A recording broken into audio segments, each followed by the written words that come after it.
No tenemos nada que negociar con los golpistas. El que declare la independencia lo mismo acaba como el que la declaró hace 83 años. Esta fue la advertencia que Pablo Casado dirigía a Carles Puigdemont recordándole a Lluís Companys, que fue torturado y fusilado. Como escribía Daniel Bernabé recientemente, Pablo Casado tiene como su mayor virtud su sonrisa, su apariencia, su aroma confiable a clase media de provincias. Es esa medianía, en el buen sentido, su mayor virtud, la que le hace lo suficientemente conservador para gustar a los más derechistas, pero con un toque contemporáneo para no dar miedo a los centristas, la que le hace poder mostrar su cara ideológica más radical, pero sin perder nunca sus formas moderadas. Además, puede ir en mangas de camisa color pastel sin parecer demasiado pijo, tan solo un poco, lo justo para tomarse algo en Malasaña. Hoy hablamos de la nueva ultraderecha en España. Bienvenidos a Fort Apache.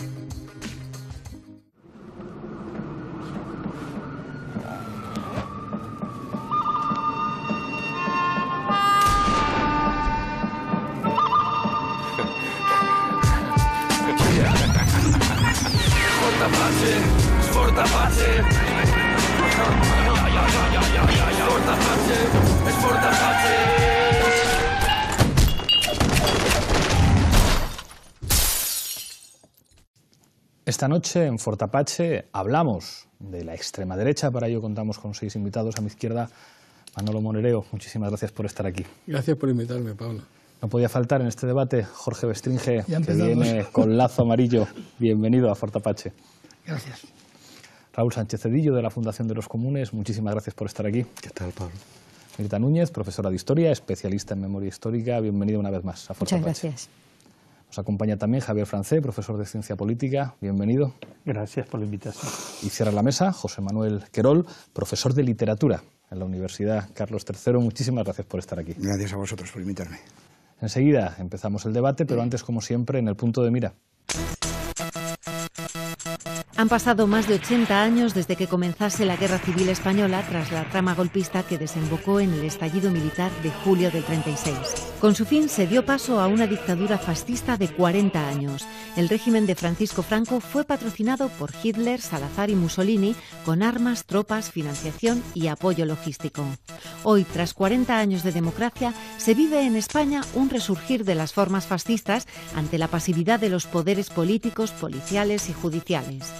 La extrema derecha ha aprovechado el conflicto catalán para reactivarse en multitud de manifestaciones a favor de la unidad de España. Además, desde los medios de comunicación se blanquea sistemáticamente a estos grupos ultraderechistas. Esta noche, en Fort Apache, analizamos la historia y el resurgir de la extrema derecha española.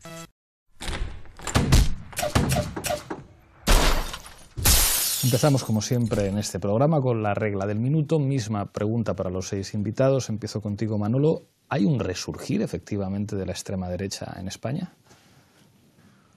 Yo en España tengo todavía mis dudas. En Europa no tengo dudas. Tengo la convicción de que la Unión Europea es una máquina de producir extrema derecha y que, obviamente, hay una relación entre las políticas de la Unión Europea y el crecimiento de la extrema derecha en todas partes. Quizás lo nuevo es la dialéctica entre la extrema derecha y la derecha. Es decir, para mí lo peligroso no es que resurja solo la extrema derecha, es que la extrema derecha está obligando a que la derecha tenga el programa de la extrema derecha. Es decir, esa contaminación es lo que le está dando. Todo el mundo dice, ha perdido la extrema derecha en Holanda, ¿no? Pero el gobierno holandés hace la política de la extrema derecha. Ha perdido la extrema derecha en Austria, pero lo está haciendo la política. Es decir, lo que hay es una nueva derecha, muy de derecha, de extrema derecha, y en España lo que está apareciendo es una derecha extrema que estaba ahí, ¿no? Jorge. Vamos a ver, cuando un sistema oligárquico, y cualquier sistema parlamentario representativo es oligárquico, se encuentra con que está amenazado, él tiene que defender 2 cosas. 1, su predominio. 2, su territorio, para poder precisamente seguir siendo lo que es, ¿no? Aquí nos encontramos con que el sistema oligárquico se encuentra con que una parte del sistema, la parte catalana, se levanta y dice que muy mal, tal. Entonces, ¿qué hace? El sistema se endurece a sí mismo, que es el caso del PP, más otras instituciones, crea un partido fascista que es Ciudadanos, porque Ciudadanos tiene todas las características de un partido no fascistas a la Alemania de 1933, sino nacional liberal, vaya, para entendernos, ¿no? O de fascismo light o de rigorismo, como se le quiera llamar. Y después activan determinados, digamos, estratos de población que hasta entonces incluso pueden haber sido perseguidos por la policía y que de pronto ya no son perseguidos por la policía, sino que son mirados con cierta benevolencia al grito de a por ellos. ¿Y eso es lo que está pasando aquí? Raúl. Bueno, yo creo que vamos a tener algún problema, o quizá un problema bueno, durante el debate sobre qué es el fascismo, qué es la extrema derecha, ¿no? Porque recuerdo que ya, pues no sé, desde ya los años 20, los congresos de la Tercera Internacional se abusó del término y así les fue, ¿no? Yo creo que lo que hay fundamentalmente es una ventana de Overton, por así decirlo, ideal para este resurgir. Pero no podemos dejar de lado el hecho de que el Pacto Constitucional español garantizaba que la extrema derecha, en sus relaciones con los aparatos de Estado, en sus formas de impunidad, iba a estar presente y ha estado presente a través de distintos experimentos políticos que han fracasado o que han sido abortados por las fuerzas de seguridad, pero ha estado siempre ahí y ahora tiene condiciones excepcionales para lanzar una nueva aventura política, sin duda. Mirta. Yo creo que estaba disfrazada y ahora se le ha caído el disfraz. Con el tema catalán, vamos a llamarlo así, ha vuelto a quitarse la careta. Sí. Y bueno, ahora es mucho más tangible de lo que ha sido. Vamos, de hecho, por ejemplo, tendencias que estaban absolutamente mortecinas, por ejemplo, el carlismo, enfrente de mi casa han levantado una bandera carlista. Y bueno, gran parte de la gente dice, ¿y eso qué es? Bueno, pues los que tenemos, diríamos, cierta veteranía sabemos lo que es, y es parte de esa extrema derecha. Javier. Bueno, yo recogiendo lo que decía Manolo a nivel europeo, centrándome en lo de España y recogiendo también lo de Raúl, creo que como fascismo puro sí que hay un resurgir, pero como yo diría que es como una forma patológica de un problema más grande, que es la incapacidad que ha tenido la transición para democratizar la idea de España, ¿no? Entonces ese pasado indistinto, digamos, en el cual la guerra civil incluye a todo, la democracia que es más bien república más que democracia, el franquismo, etcétera, la idea de nación, bueno, de algún modo no se modificó, digamos, siguió ahí, ¿no? Entonces, lo que me preocupa más es esa naturalización de una idea de nación no democrática que contiene elementos fascistas y que en algunos casos, como en la manifestación de Madrid aparece, en el caso de jóvenes, ¿no?, que es más curioso, claramente cantando la cara al sol y todas estas cosas, ¿no? Pero yo creo que el problema fundamental ahí es la idea de una transición sin memoria que impide democratizar la idea de España. José Manuel. Pues claro, yo también estoy un poco de acuerdo con esto. Es que depende de a qué llamemos fascismo y cómo lo cataloguemos. A ver, en el imaginario, ¿no? Yo creo que el imaginario se ha despertado, se ha visibilizado un poquito más a raíz de una de las características principales del fascismo, que es el nacionalismo en grado extremo, ¿no? Casi es bueno, junto con el gen biológico es casi el único, o cultural es casi el único rasgo.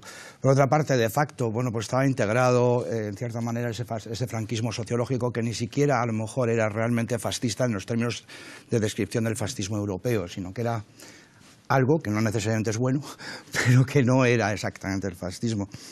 Y bueno, quizás la cuestión del nacionalismo, que es lo que ha levantado esta visibilización del imaginario, no tiene que ver fundamentalmente con quien nos robó una idea de España a todos los españoles, de tal manera que no hemos podido gestionar, como antes decía mi compañero, una idea de España para todos. Hay algo que quiero dejar encima de la mesa. Es verdad que hay un debate, que es casi un debate académico, sobre, digamos, si los modelos específicamente fascistas, italiano y alemán, sirven para explicar otras experiencias de extrema derecha. Hay un debate sobre si en España el fascismo tiene unos caracteres, digamos, que lo acercan o que lo separan a otras experiencias fascistas europeas. Es verdad que aquí hay un componente católico y reaccionario que tiene muchísimo peso en relación a la experiencia italiana y a la experiencia alemana, pero lo que es indudable es que en España la extrema derecha, en términos, digamos, de de dureza desde la gestión de Estado, no tiene nada que envidiar a los alemanes y muchísimo menos a los italianos.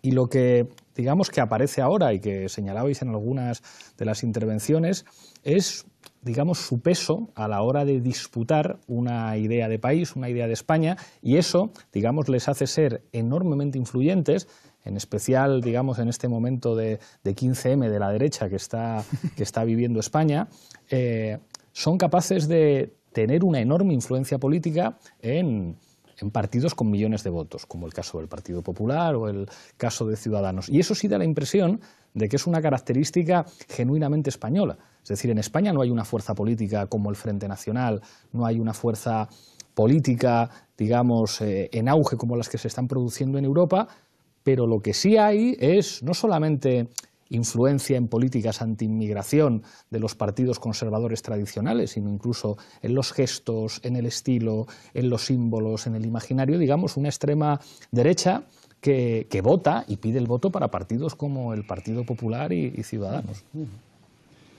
Bueno, vamos a ver.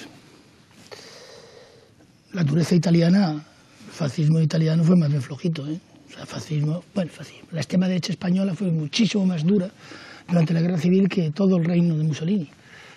Eso en primer lugar. Hay que tener cuidado con las palabras. Es decir, si caemos en la trampa de calificar de fascismo a Franco, es que le hacemos un favor, porque Franco era tan cutre que no llegaba ni a esa categoría. Era otro rollo, como antes has dicho, ¿no? La religión, los oligarcas. No, vamos a ver. Es que nos estamos enfrentando, cuando hablamos de fascismo, como ha dicho Mose, a un sistema socialdemócrata autoritario. Y aquí, autoritario sí, pero socialdemócrata aquí no hubo nada. Era otro rollo aquí, ¿no? Vale. Si la definición de fascismo o de populismo pasa por la cuestión migratoria, pobre de nosotros. Porque claro, la inmigración es un problema que es circunstancial, pero está todo el tema de la justicia social. En definitiva, es como cuando tú dices, oiga, es que hay otros problemas en España aparte del nacionalismo. Pues claro que hay otros problemas, son más importantes que el nacionalismo. Y evidentemente hay otros problemas a la hora de calificar la derecha e izquierda que no sea la inmigración.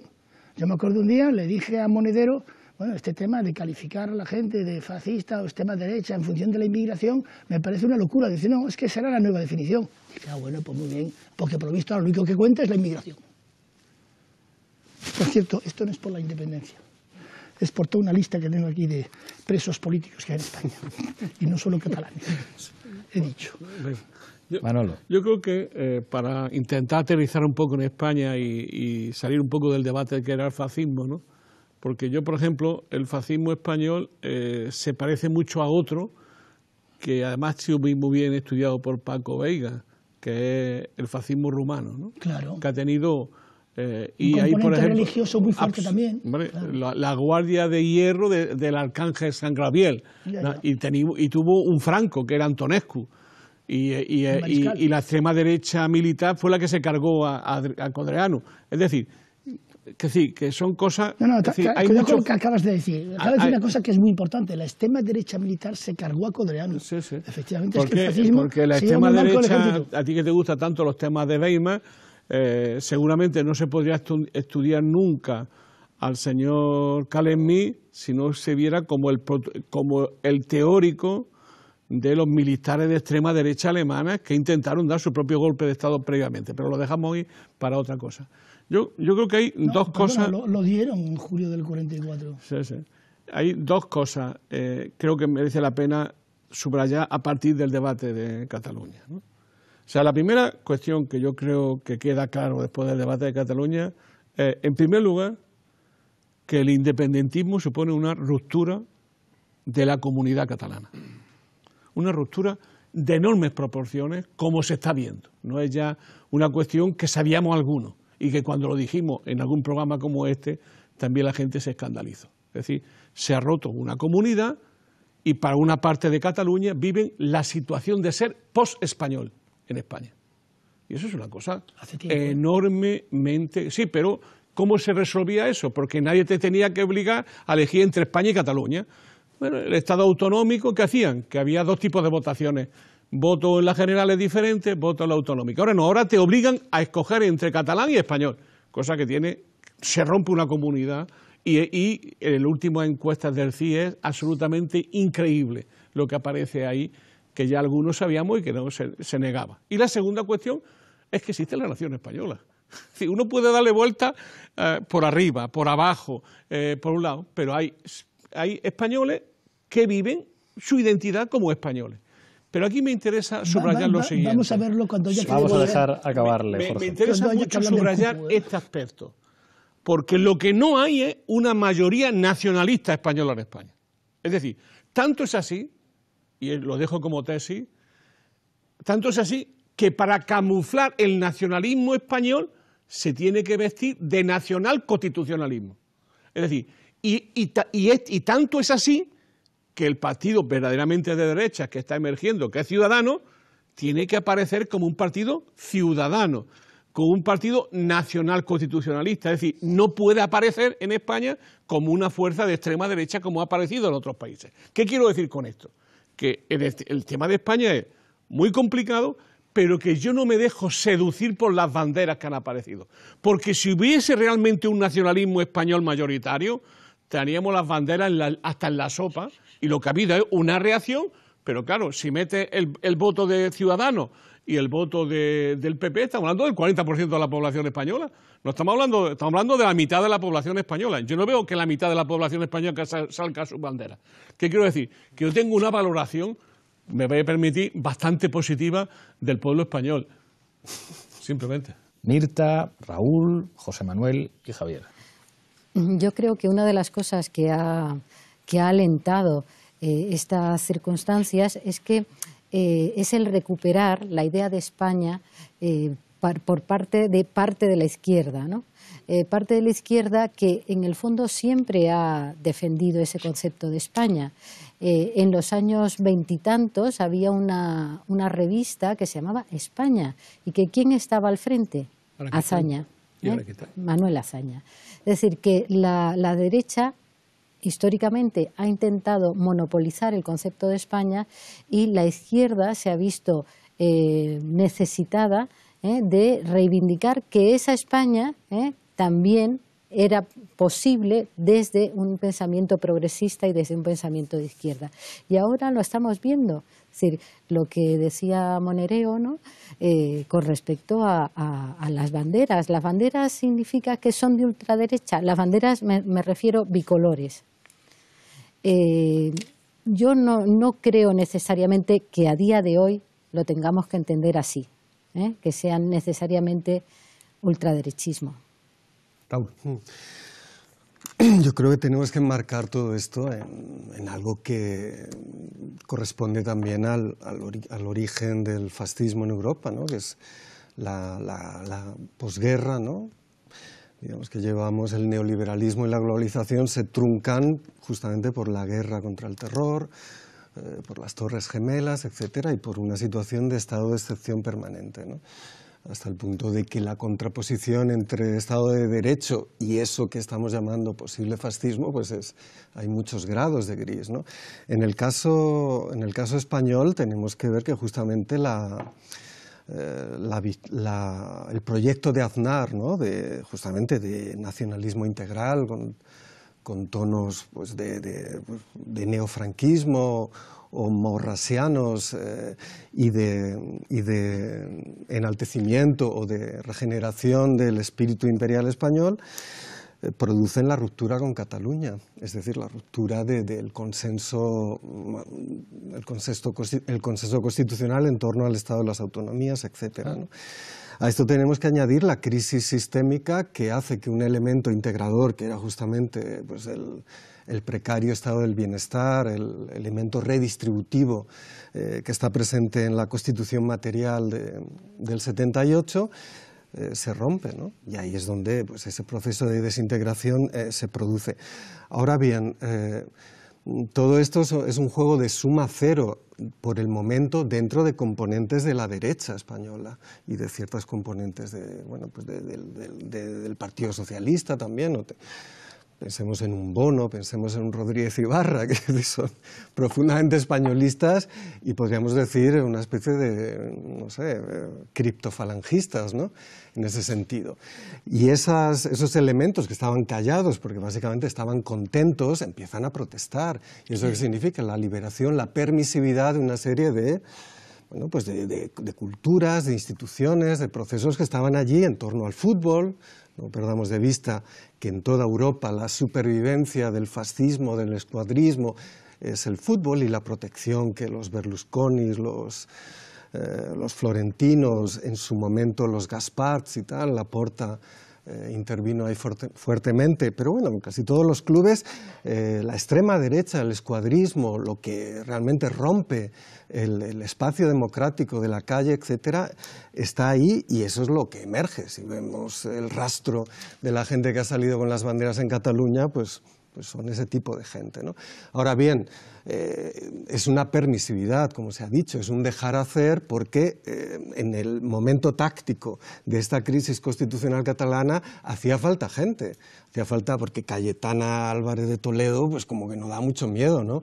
Necesita un poco de músculo que se junten ahí y Alberti y Girauta pues tampoco es que acojonen, ¿no? Entonces hacía falta ese momento que es un momento de alianza táctica en la calle y en los medios entre pues ese nacionalismo integralista y la extrema derecha que ha estado siempre ahí.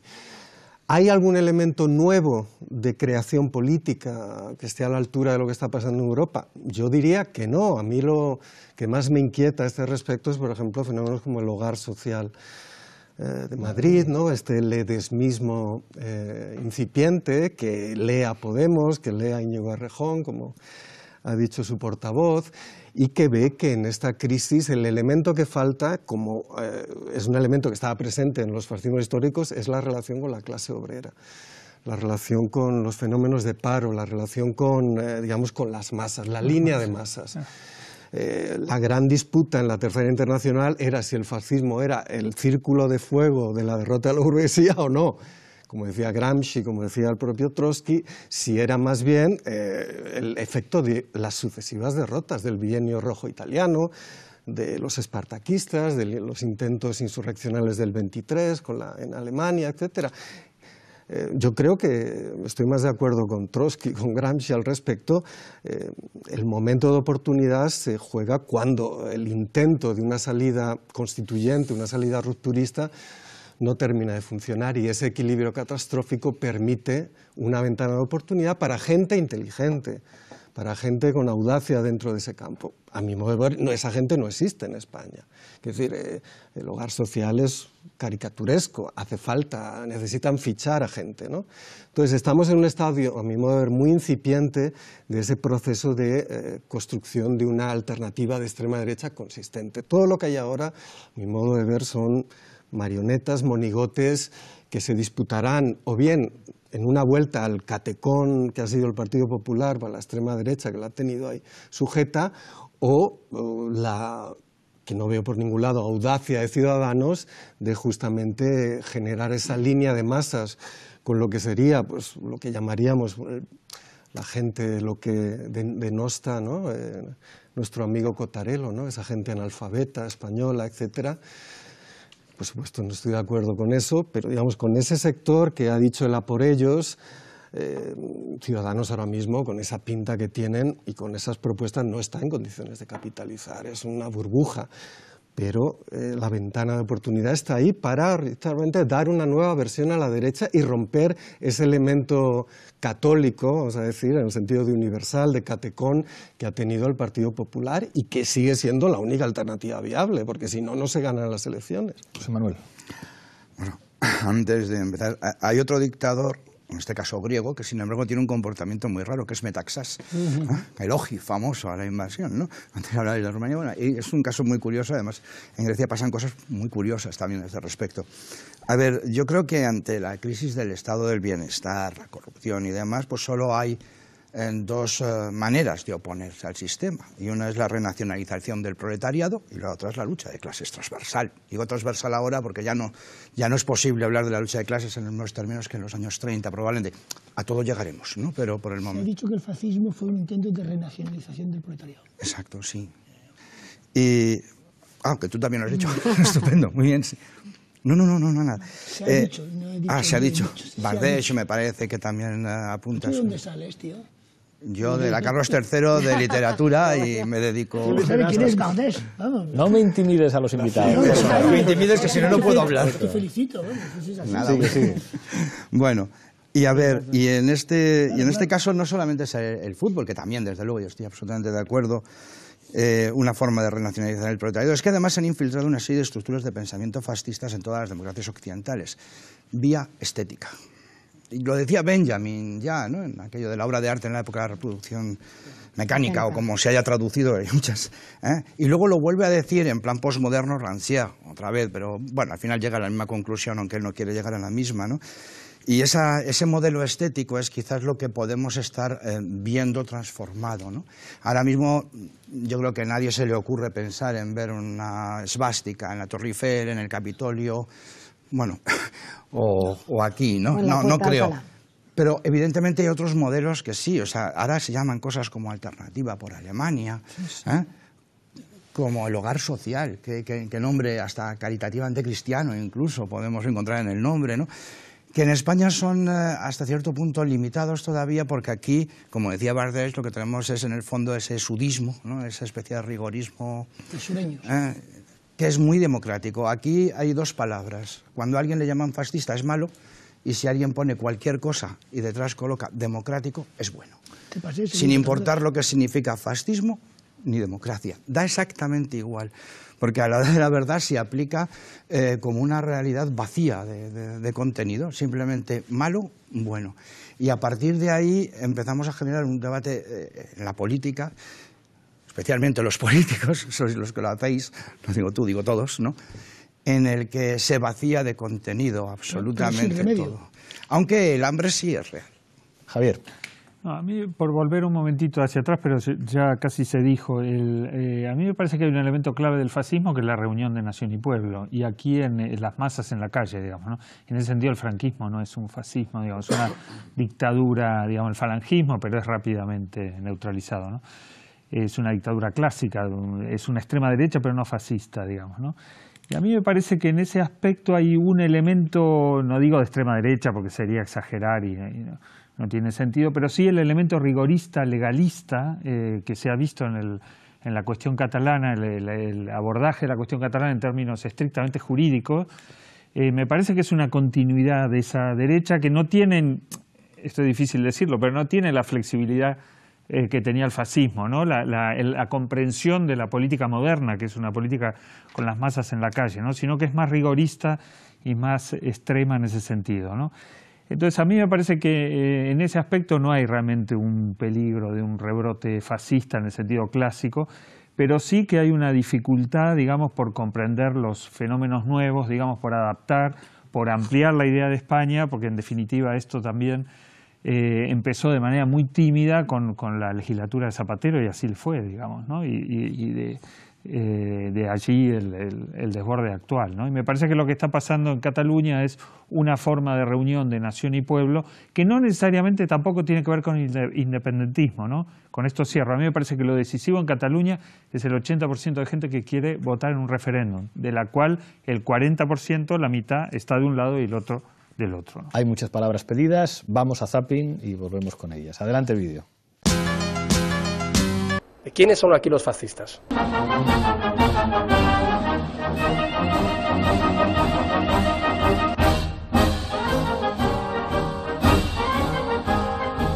Al menos 150 de los inmigrantes entran al agua para intentar bordear el espigón que separa los dos países. Empezaron a lanzar, bueno, a disparar, no sé si era humo, pelotas, no lo sé exactamente.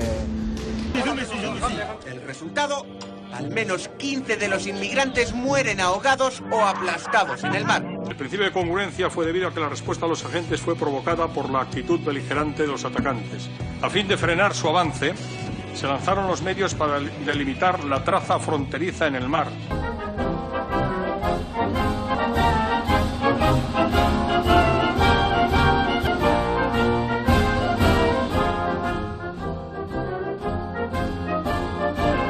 Quiero proponer que establezcamos un contrato de integración entre los españoles y aquellos inmigrantes que desean establecerse en nuestro país. Mediante este contrato, el inmigrante se comprometerá a cumplir las leyes, a respetar las costumbres de los españoles, a aprender la lengua, a pagar sus impuestos y cotizaciones como todos los demás. Hablando, por ejemplo, de la economía sumergida.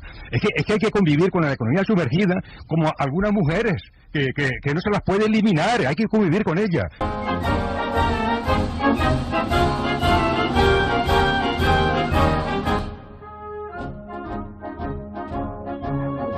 Defendemos la democracia, los derechos humanos, las libertades. Las lagunas de España, según la ONU, también se extienden a la negación de los derechos, a la verdad, justicia y reparación de las víctimas del franquismo y llegan a la frontera con Marruecos. Las devoluciones en caliente y las denuncias de malos tratos a los inmigrantes indocumentados son uno de los puntos destacados de este informe.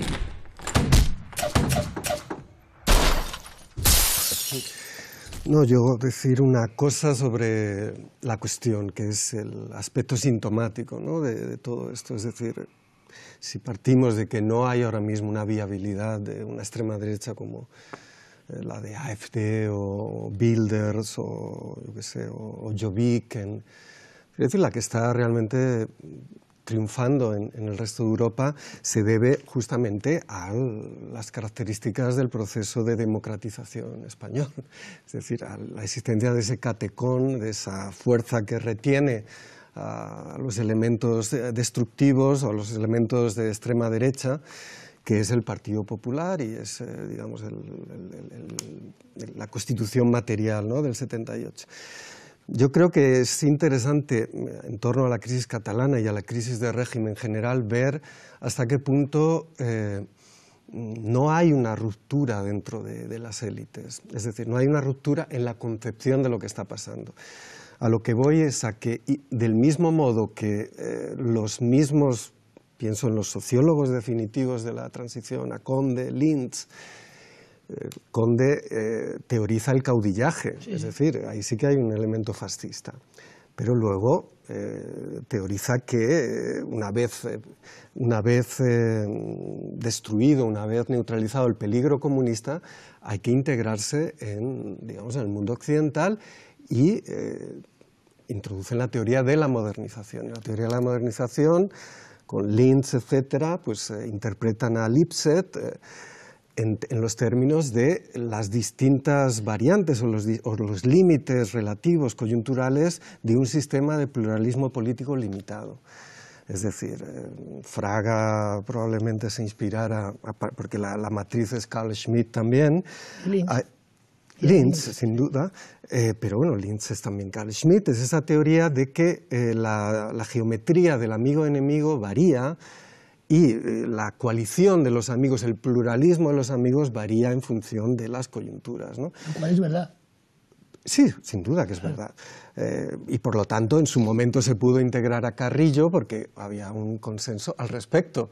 Cuando un partido, como por ejemplo Podemos, no se sabe muy bien qué es lo que piensa al respecto, pues se le mete caña y se le pone contra las cuerdas para definir ese sistema de pluralismo político limitado. En esa medida, la amenaza de la extrema derecha tiene ese elemento sintomático de hacia dónde está andando la crisis de régimen, hacia dónde está yendo la crisis de régimen en términos de definir un autoritarismo democrático dentro de esa lógica de conservación de la continuidad del Estado español, claro, que viene probablemente de la Restauración, que tiene esa gran crisis en la Guerra Civil, que es una guerra colonial aplicada al territorio interno.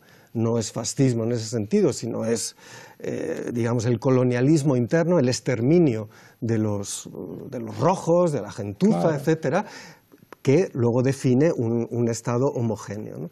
Entonces eso yo creo que es lo importante, porque el fascismo eventualmente llegará cuando ese experimento Nuche, ¿no?, de pluralismo político limitado fracase, cuando ni Ciudadanos, ni el Rajoynato, ni nadie sea capaz de solventar esta crisis, que además es una crisis europea. Jorge. A mí me gustaría retroceder un poquito en la historia, para terminar dando la razón sobre la ventana de oportunidad y quitándotela sobre el patriotismo constitucional. Ahora verás. Vamos a ver, España es un país en el cual la primera invasión indoeuropea que llegó y cruzó los Pirineos, adivinen dónde se paró, en la línea del Ebro. Vale. Como todo el mundo sabe, ¿verdad? La línea del Ebro, bueno, pues Cataluña, básicamente, Cataluña y Aragón. ¿Qué era al norte de la línea del Ebro? La marca sur del Imperio Carolingio. Vale. Cuando Napoleón piensa anexionarse una parte de España, ¿qué se anexiona? La zona al norte de la línea del Ebro. Vale. Yo soy hijo de andaluza. Andalucía, desgraciadamente, fue terreno conquistado y explotado. El resto de España, bueno, los gallegos son Schwaben, o sea, suevos, sí. Hay por ahí, en fin, los andaluces Vandalen, ¿verdad? De Andalucía, Andalucía no viene de Andaluz, viene de Vandalucía. Es así. Así que España es un país que en el fondo no es un país homogéneo. Aquí no ha habido Revolución Francesa, no ha habido guerra de Vendée, no ha habido la destrucción total de las autonomías, bueno, de las regiones. Y por tanto es las España, y es sin remedio. Cuando hablamos de España yo siempre digo, mejor las Españas, ¿no? Bien, vale. Por tanto la ventana de oportunidad es permanente. Y cuando un país tiene que recurrir al patriotismo constitucional, me recuerda, es una frase de Gaulle que le preguntaron un día, ¿qué opina usted de Estados Unidos? Y dijo, eso no es una nación. Su único elemento sellador es la Constitución. Porque claro, son tan variados, hay tantas naciones, ahí tienen hasta colonias interiores. Por tanto en España ese es un problema que se plantea igual que en Estados Unidos. En Estados Unidos los negros siguen siendo los negros, como es natural, pero además es que después los irlandeses son irlandeses, los italianos están en el Bronx, etcétera, etcétera, etcétera. Por tanto, ¿qué es lo único que tienen? Patriotismo constitucional. Y ese es el tema de España, lo único que tiene, patriotismo constitucional. Yo la palabra patriotismo constitucional no la he pronunciado esta noche, ni una sola vez. Por una razón muy simple, porque no estoy de acuerdo aplicárselo a España. Porque se ha intentado, lo ha intentado el PSOE, pero se ha intentado. Y ha fracasado absolutamente por algo que se ha dicho desde el principio, que es que no hemos sido capaces de construir una idea de España alternativa a la idea de España del franquismo. Y por lo tanto la izquierda nunca ha sabido estar ahí. ¿Por qué? Seamos sinceros. La única España posible alternativa a la idea de España era la República. Y haber defendido la República, el imaginario republicano era conectar con Azaña, con Araquistáin, con Dolores Ibarruri y con la guerra revolucionaria del pueblo español frente al fascismo. Pero claro, eso era ya demasiado para la transición y eso justamente fue lo que se veta en la transición. Pero yo voy a algo que me ha interesado mucho que decía Javier, ¿no? Que es el tema de la ley. Yo, que tengo que aguantar al compañero Rajoy con bastante frecuencia, él tiene una obsesión permanente con la palabra ley. Sí. Ley. Para él es un registrador de la propiedad, pero no habla ni siquiera de la Constitución, es la ley. Es lo que yo llamo un discurso disciplinario, ¿no? O sea, él juega con un discurso disciplinario, que es la ley, ¿no? Pero yo, dándole vuelta a esto yo ya lo he leído alguna vez en Castoriadis. ¿Por qué? Porque justamente lo que dice él de los griegos es que los griegos rompieron con la ley. O sea, rompieron con la ley y dijeron un día, ¿y por qué tenemos que seguir la ley y no seguimos la autonomía? Inventaron la política. Inventaron la política. Claro. Es decir, yo creo que ese es el gran problema que hay ahora en España, es que hay una lucha entre la ley y la política. ¿A dónde voy? Que es lo próximo que nos va a llegar, que es la democracia militante. Es decir, ¿qué es lo que inaugura el 155? Claro. La democracia militante. Es decir, se va a cortar el pluralismo. El problema es saber por dónde se va a cortar el pluralismo. Yo me lo imagino que tiene que ver con alguna contracoleta. Es decir, se va a cortar el pluralismo precisamente en Podemos. Es decir, todo funcionará si se acaba con una idea que es la idea del pluralismo. Y por tanto el pluralismo estará tasado. Solo lo que la Constitución y el Tribunal Constitucional determine que es pluralismo. No me entero de nada. Hay un elemento ahí que yo creo que con esto se entiende bien. es muy llamativo que lo que se es está... la idea alemana de la democracia. Y lo que se está pidiendo, básicamente, con el asunto catalán, es que pidan perdón. Es que digan, aceptamos el 155. La clave fundamental no es lo que hagan, no tiene que ver, digamos, con los hechos que se subsuman en un tipo jurídico, tiene que ver con la retractación. Si usted se retracta, si usted dice que está con la Constitución, con el 155, ¿que ha sido usted entonces desleal? usted, exactamente, eso para una democracia es terrible. Es como, oiga, yo podré decir lo que me dé la gana. En la propia fórmula, que costó tanto en España de prometer la Constitución, por imperativo legal, porque es que parece que además de prometerla me tiene que gustar. Es que tiene usted que decir que le gusta a usted esta Constitución, a que usted... Eso es terrible, y ahí hay un elemento que apuntabais. Yo creo que nuestro país vive dos crisis constitucionales que no tienen que ver específicamente con el texto, sino con el sistema político. La crisis social, que tiene que ver con, bueno, pues con las políticas neoliberales que llevan de Europa, con un Banco Central Europeo que dice reformen ustedes el 135. Esa crisis social, digamos, probablemente abre la posibilidad de un momento populista de izquierdas en España, que tiene sus traducciones electorales que todos conocemos. Pero la otra crisis, que es la territorial, es la que abre la oportunidad, no porque lo pretenda exactamente, a pesar de que sí es cierto que el independentismo siempre ha querido presentar a España como la imagen de España es cutre, es extrema derecha, es lo que dice Cottarello y que allí es muy aplaudido por los independentistas cuando dicen, no, los castellanos son gente vulgar, gente torpe, no sé qué, digamos de identificar a España con la extrema derecha. España es irreformable, no se puede cambiar. Por eso había, digamos, tanto resquemor con Podemos, de decir, no, pero en realidad, aunque tengáis muchos votos en España, España no sois vosotros, España es la extrema derecha, porque eso además nos alimenta a nosotros. Claro, y ahí surge una oportunidad, que es la oportunidad del 15M de derechas, la oportunidad de, digamos, responder a la crisis de régimen diciendo, puede haber una salida a la crisis de régimen en España en un sentido autoritario, en un sentido de democracia militante, en un sentido que nos acerca a Turquía, en el que de repente se atreven a hacer lo que no ha ocurrido en 40 años, que el rey intervenga políticamente. Y el rey el día 3 interviene y dice, aquí la autoridad política soy yo, y lanza un mensaje a los tres partidos, sobre todo al PSOE, para que el PSOE se le olvide. O sea, como si usted pensó alguna vez que una moción de censura con Podemos, con Esquerra y con el Partido Nacionalista Vasco, a usted se le olvida. Usted no va a ser presidente en la vida, pero usted se coloca aquí con las fuerzas políticas del régimen. Y un mensaje del rey de España a todo el aparato del Estado. Que en el aparato del Estado hay mucho de ese pundonor legalista para decir que el rey está con vosotros, que el rey está con el fiscal general del Estado, que el rey está con los jueces de la Audiencia Nacional, para que hagan ustedes lo que tengan que hacer, aunque sea el ridículo, como la euroorden famosa que después tienen que retirar por el miedo al ridículo. Claro, eso abre unas posibilidades de, pues eso, de restauración del régimen, enviando a Podemos al Aventino o a la cárcel, que ya veremos cómo acaba todo esto, que es enormemente peligroso, porque los discursos que estamos escuchando últimamente es una cosa como de ¿cómo puede ser posible que a unos señores, para que no entren en la cárcel, se les esté pidiendo públicamente que se arrodillen y que digan acepto el 155, con toda la prensa diciendo qué cobardes, mira cómo han dicho que el 155 les parece bien? Eso es impresentable en términos democráticos. Mirta, que llevas mucho rato pidiendo la palabra, José Manuel y luego Raúl. Bueno, iba un poco en la línea que decía Pablo con respecto a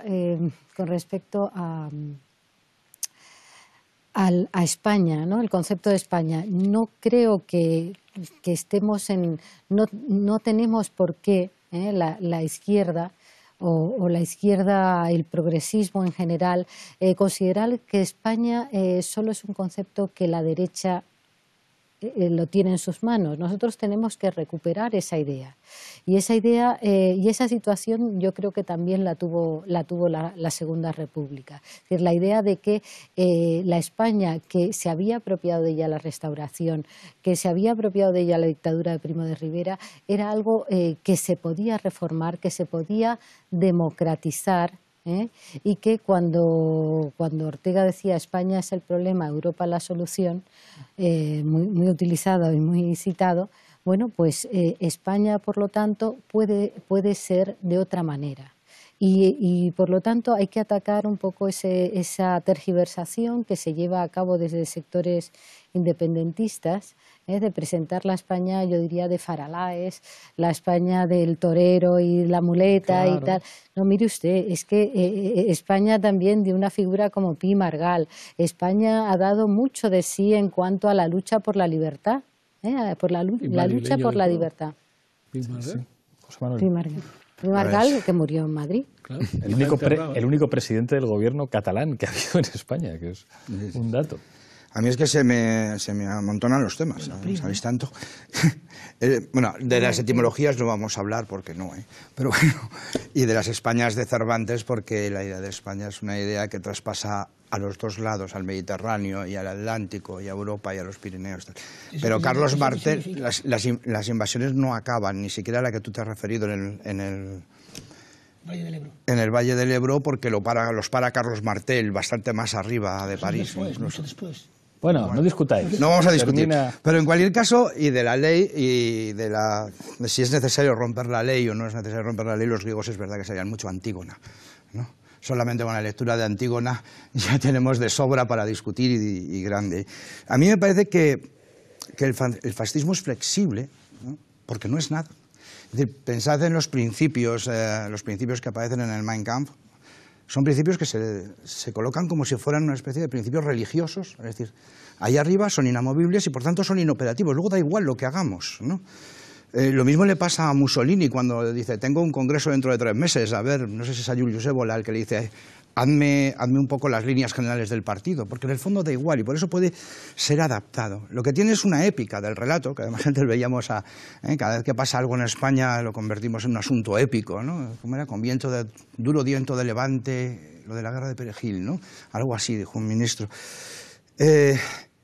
Pero por otra parte, yo creo que en el fondo funcionamos con los mismos parámetros tanto a un lado y a otro del Ebro. O sea, el nacionalismo lingüístico, que es un nacionalismo fictiano para intentar unir a Alemania, no para separar a los demás, que yo sepa, y puede que me equivoque, el único país del mundo que solamente sus habitantes hablan una lengua, la materna, es Islandia. Porque, claro, ¿quién quería ir allí? En el siglo XII era colonia penitenciaria, ¿no? En los demás países hablan muchísimas más que en España y no hay ningún problema con aquello. Por tanto, la lengua unida a la identidad es algo que muchos lingüistas, desde luego, lo toman con cuidado. Por otra parte, el caudillismo, ya aprovecho, el caudillismo no es un invento fascista, es un invento muy anterior, ¿no? Yo creo que ya los romanos tenían que ver. Lo que sí es un invento, que además no es alemán, pero sí es básico para él, y desgraciadamente tendremos problemas con esto, yo creo, para el fascismo es el darwinismo social, y son Gobineau y Chamberlain, ¿no? Que no eran, bueno, aunque el Chamberlain luego se casa con quien se casa y dice aquello de que Cristo era ario para poder seguir,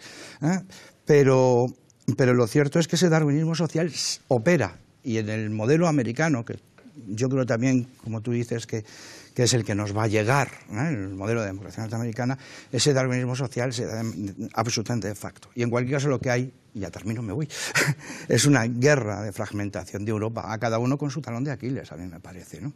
Hay sitios donde lo que duele es el nazismo.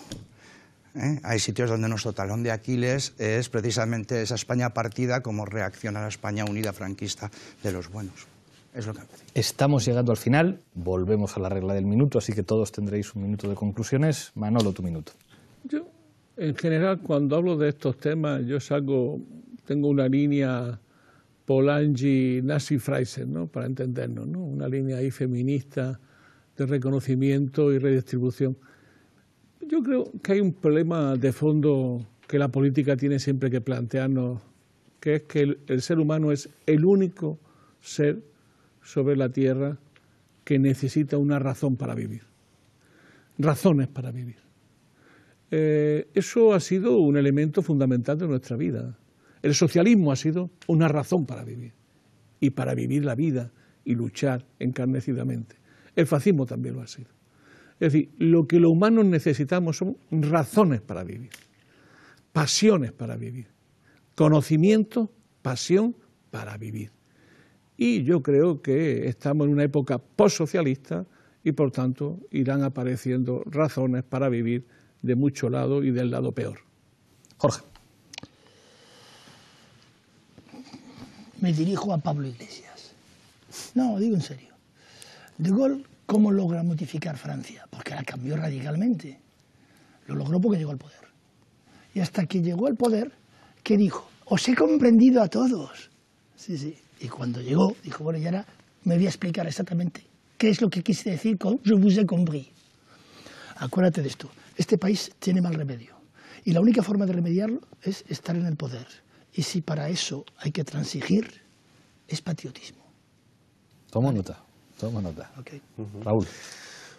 Yo creo que respecto al tema de la extrema derecha y el fascismo, como he dicho, hay una ventana de oportunidad, pero hay una escasísima viabilidad política. En ese sentido, yo creo que conviene no vivir o no dejarse dominar por los fantasmas de la transición o por los fantasmas del, digamos, de la brutalidad de la extrema derecha y de digamos, del bloque de poder histórico en España, y ver que, primero, no hay un 15M de la derecha, creo que eso es un error. Un 15M es un aspecto molecular, es un aspecto instituyente que no vemos por ningún lado. Vemos cuanto más estás en la calle, en esos grupos de extrema derecha, más brutalidad, más estupidez. La inteligencia colectiva es definitoria de ese 15M. Y por lo tanto lo que vemos es digamos, un movimiento de piezas que es también una ventana de oportunidad para una propuesta republicana, igualitaria y que ataque la cuestión social definitivamente, que es la clave oculta de los problemas. Mirta. Yo creo que el fascismo no tiene viabilidad en este país, no tiene futuro en este país. De todas maneras, lo que hay es esa crisis solapada o expresiva, ¿no?, que tenemos, la crisis social y la crisis económica, que tiene muchas caras. El futuro de lo que se puede hacer en este país, yo creo que se puede hacer con una España, dentro de una España, pero de una España progresista. De una España progresista que no puede permitir la monopolización por parte de la derecha del concepto de España. Javier. Bueno, yo creo que lo que caracteriza a España es que es un país institucionalista, digamos, ¿no? Por seguir un poco la definición de Laclos. Es decir, un país que la autoimagen es que todas las demandas caben mientras que usted esté dentro de la ley, pida perdón, llegado el caso, y que siempre será un hogar donde pueda ser acogido, ¿no? Y me parece que ahí ese elemento es un elemento que por un lado frena el fascismo por su propio carácter institucionalista y no de masas, digamos, pero por el otro lado tiene un componente de orden casi autoritario, digamos, ¿no?, que creo que se vio en la cuestión catalana. Entonces yo creo que el problema va por ahí, ¿no? Es decir, cómo comprender que el nacionalismo difuso que hay, no en toda España, porque efectivamente no hay un nacionalismo español que cubra todo el espacio político español, está vinculado a esa idea de institucionalismo. Me parece que eso es necesario para entenderlo, hay que entender la transición y no entenderla como engaño, sino como una lenta guerra de posiciones que construyó un pueblo, en definitiva. José Manuel. Bueno, pues yo creo que, yo no lo sé, no soy adivino, no tengo la bola de cristal, pero yo creo que España irá donde termine yendo Europa. No sé si antes o después, que a veces somos un país muy de diseño. Y nos libraremos de ese destino si conseguimos, ¿no?, establecer una relación entre la verdad y los discursos. Es decir, hay que recuperar la verdad, llamar a las cosas por su nombre, recuperar la palabra como referencia de la realidad y a partir de ahí actuar sobre problemas concretos. Problema que muchas veces hemos tenido en Europa es que hemos hablado solamente de discursos, y normalmente discursos épicos, y esos discursos épicos nos han llevado a la propaganda de Goebbels y de ahí a la nada. Volver a la realidad, ¿no? Entonces, yo creo que necesitamos. Muchísimas gracias, José Manuel. Muchísimas gracias a los 6. Un debate con una calidad poco frecuente en la televisión. Espero volver a contar con vosotros y vosotras pronto. Y aquí nos veremos la próxima semana en Fort Apache.